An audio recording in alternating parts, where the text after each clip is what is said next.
এখন আপনারা বসবেন, বসে এগুলো ঠিক করবেন। আর এখানে কোন ধরনের মাস্তানি আমরা বরদাস্ত করব না, যে এখানে আমার গাড়িতে করে যেতে হবে, আমার গাড়ি দিয়ে নিতে হবে, ওই বেটা কেন ঢুকছে এখানে, তাকে মারো, তাকে এখানে ঢুকতে দিব না, এটা কোনো ক্রমে বরদাস্ত করা হবে। যেখানে সে কমফোর্ট ফিল করে সেখানে সেটা নেবে। এই ব্যাপারে কিন্তু আমি অ্যাম্বুলেন্স মালিকদেরকে স্পষ্ট বলছি, কোনো যদি অভিযোগ পাওয়া যায় সেক্ষেত্রে আমি কোনো এক্সকিউজ করবো না কাউকে। যদি এটা কেউ থ্রেট দেয় যে তুমি কেন ঢুকলা, তুমি এখানে ঢুকতে পারবে না, আঞ্জন মফিদুল ইসলাম তুমি ঢুকতে পারবে না, অথবা ঢুকতে পারবে না, আমি কিন্তু এমনি বলছি আঞ্জন মফিদুল ইসলাম আপনাদের যে রেট সেটা থেকে কিন্তু এই রেটটা কম আছে। আমি যে রেট এখন বলেছি 100-200 টাকা কম আছে। এটা ওই সময়কার বলছে 18 সাল, 17 সাল তো, এটা 18 সাল। এই 18 সালের আপনার যে 17 সালের ওটাতে সামান্য একটু বাড়তি আছে, 18 সালে এটা হচ্ছে। কাজে আপনাকেও একটু রেট কনসিডার, যেমন এখন তো যেহেতু টাইম বেড়েছে আপনার ওইভাবেই সামঞ্জস্য করতে হবে।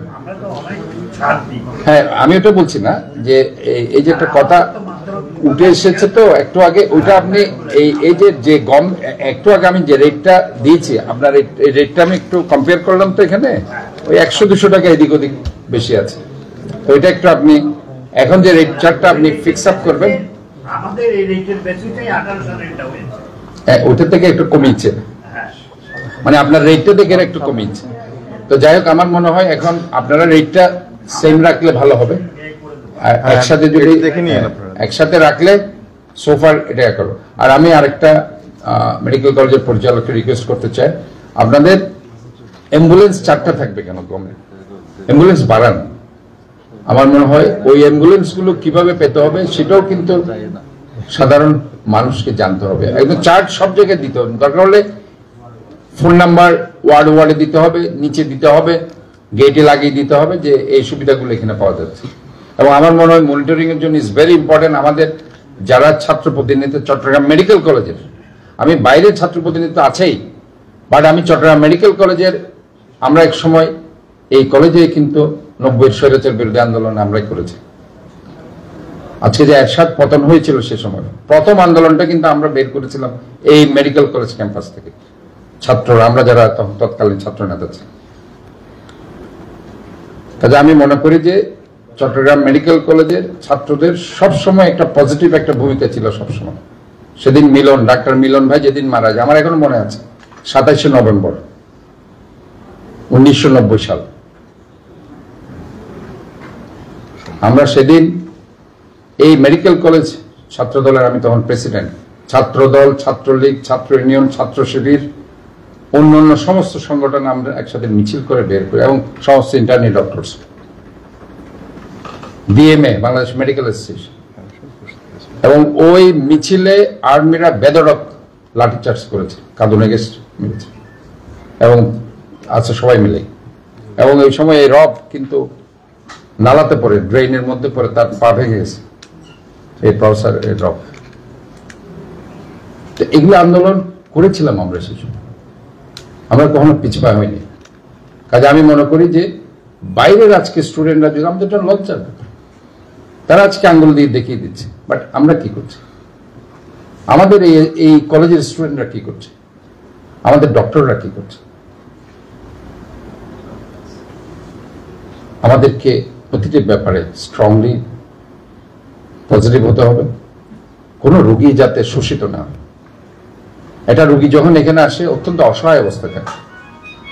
আমি আমার ডাক্তার ভাইদেরকে বলছি, আমরা হয়তো বা ডাক্তার হিসেবে, কিন্তু আমি যে জিনিসটা অবভিয়াসলি বলতে চাই সেটি হচ্ছে, যখন একটা গ্রাম থেকে একটা রোগী যখন আসে কোন একটা জায়গা থেকে, সে খুব অসহায় থাকে।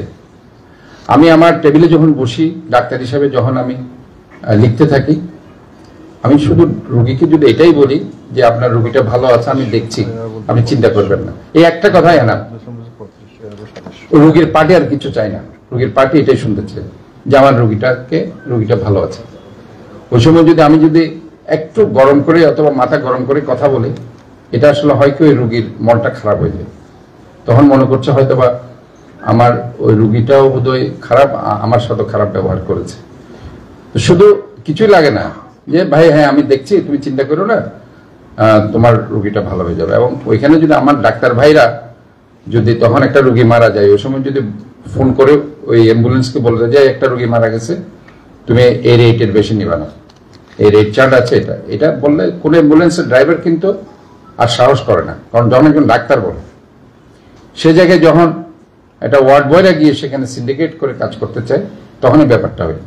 কাজে আমি মনে করি প্রত্যেকটা ওয়ার্ডের, আমি তসলিমকে বলবো, ওয়ার্ড বয়ের পাশাপাশি ইন্টার্নি ডক্টরসদের সাথে তুমি বসো, ওখানে যারা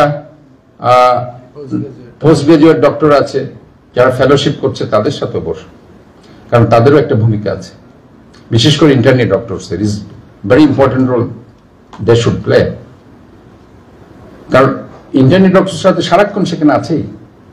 কাজে যখন একটা রোগী মারা যাচ্ছে সে জানবে, সাথে সাথে সে টেলিফোন করবে, তার সাথে অ্যাম্বুলেন্সের মালিকদের একটা ফোন নাম্বার থাকবে, সে ফোন করবে, ভাই তোমার এখানে রোগী মারা গেছে, ওইখানে যাবে, বাড়ি এত টাকার বেশি নেবা না। যখন সেটা বলে দিবে সাথে সাথে, এবং তখন বলবে তোমার একটা মানুষ এখানে পাঠাও, এই রোগীটাকে নিয়ে যাও। এই জিনিসটা, এই ধরনের একটা আমার মনে হয় তোমাদের কোঅর্ডিনেশন দরকার, আমি মনে করি যে তাহলে পরে কিন্তু এগুলো কিন্তু খুব সলভ হয়ে যায়।